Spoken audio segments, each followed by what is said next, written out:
I see drawings and pictures in the poorest of huts and the dirtiest of corners. Vincent van Gogh was one of the most accomplished artists of his day, especially recognized after his death. Although he produced over 700 paintings and thousands of drawings, less than 6 were sold in his lifetime. He sold his first painting a year before his death. It was entitled The Red Vineyard at Arles and bought by Anna Botch.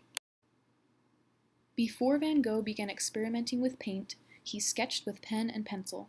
He created thousands of drawings as he studied movement and form. This sketch, In Front of the Fire, is one of his earliest creations. He enclosed it in a letter to his brother Theo, along with another sketch, saying, I can see that they are not good yet, but it is beginning to work out. His thousands of sketches set the tone for the rest of his work. He was fascinated with humble subjects, probably because he came from a simple lifestyle himself. Like Millet, who inspired much of his work, he loved to paint peasants and workers in the field. Vincent explains, A peasant's girl is more beautiful than a lady in my eyes, in her blue, patched, and dusty jacket and skirt, which is given the most delicate shades by sun, wind, and weather. But if she puts on a lady's dress, then the reality is gone. A peasant in his fustian clothes in the fields looks better than when he goes to church on Sundays in some kind of gentleman's suit, and likewise, I think you would be wrong to give some kind of conventional smoothness to a peasant painting. If a peasant painting smells of bacon, smoke, steaming potatoes, fine. That is not unhealthy. If a stable smells of manure, fine, it is a stable. If a field has a smell of ripe wheat or potatoes or guano or manure, then it is simply healthy, particularly for townspeople people. They can derive some benefit from such paintings, but a peasant painting should not be delicately scented.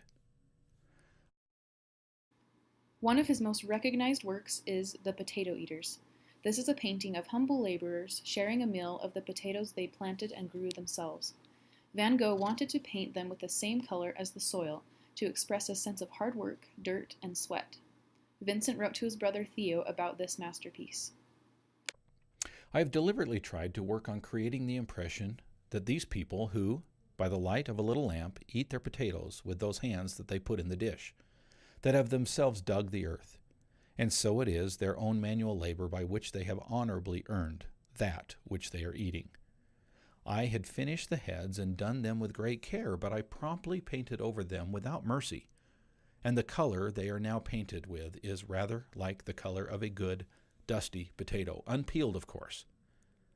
While I did that, I thought of what was so rightly said of Millet's peasants. His peasants look as if they were painted with the earth they were sowing. In 1883, Van Gogh began experimenting with oil painting, which allowed him to express himself with richer colors. He moved to Paris to live with Theo in 1886. It was here that he was heavily influenced by several noteworthy impressionists of the time, such as Émile Bernard, Georges Seurat, and Paul Gauguin. From this point in his life and on, we can see a night and day difference in his artwork. The dull gray colors he usually painted with were transformed into vibrant blues, yellows, reds, and greens. He also began applying paint in often unconventional ways, including with a palette knife or straight from the tube. One of Van Gogh's favorite impressionist paintings is Sunflowers.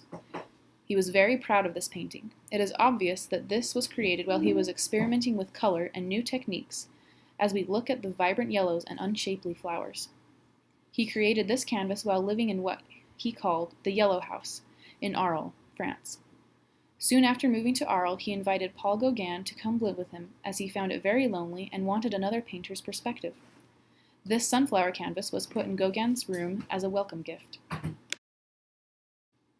The bedroom is another example of an Impressionist-inspired painting. In a letter to Theo, Vincent wrote, My eyes are still weary, but a new idea came into my head. This time, it's simply my bedroom. But here, it's the color that must make it what it is, bringing greater style to things, though simplification, and creating the feeling of rest or sleep in general. In fact, looking at this picture ought to bring a sense of repose, to the brain, or rather to the imagination. The walls are pale violet. The floors are tiles red. The wooden bed and chairs area fresh butter yellow. The sheet and the pillows a very light lemon green. The bed cover is scarlet red, the window green, the washstand orange, the basin blue, the doors lilac. I shall work on it again all day tomorrow, but you can see how simple the concept is. Shadow and cast shadows are done away with. It's colored in plain, flat tints like Japanese prints. The last painting we will examine is a self-portrait of the artist himself. Van Gogh completed many self-portraits during his lifetime. Self-portrait as an artist shows a small part of the depth of this man.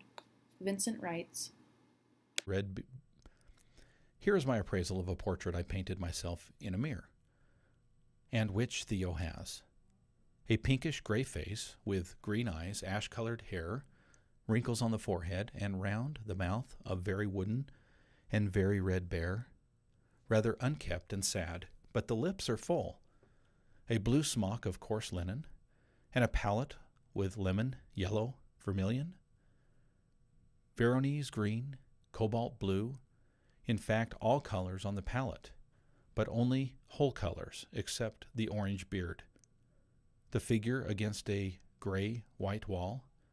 You will tell me that this looks something like perhaps the face of death in Van Eden's book or something. Fine, but anyway, it is that kind of figure, and it is not easy to paint yourself.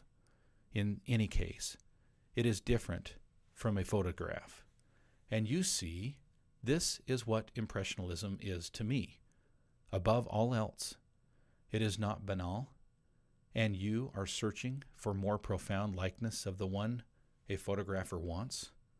Now today I look different in that I have neither hair nor beard anymore, as both of these have been shaved off. Moreover, from greenish-gray pink, my face has become gray-orange, and I have white coat instead of a blue one. And I am always dusty, always laden like a hedgehog with sticks, easels, canvas, and other equipment. Only the green eyes are still the same. Despite the fact that his art was unpopular during his lifetime, he is now one of the most well-known artists in the world. Individuals come from around the world to view his masterpieces.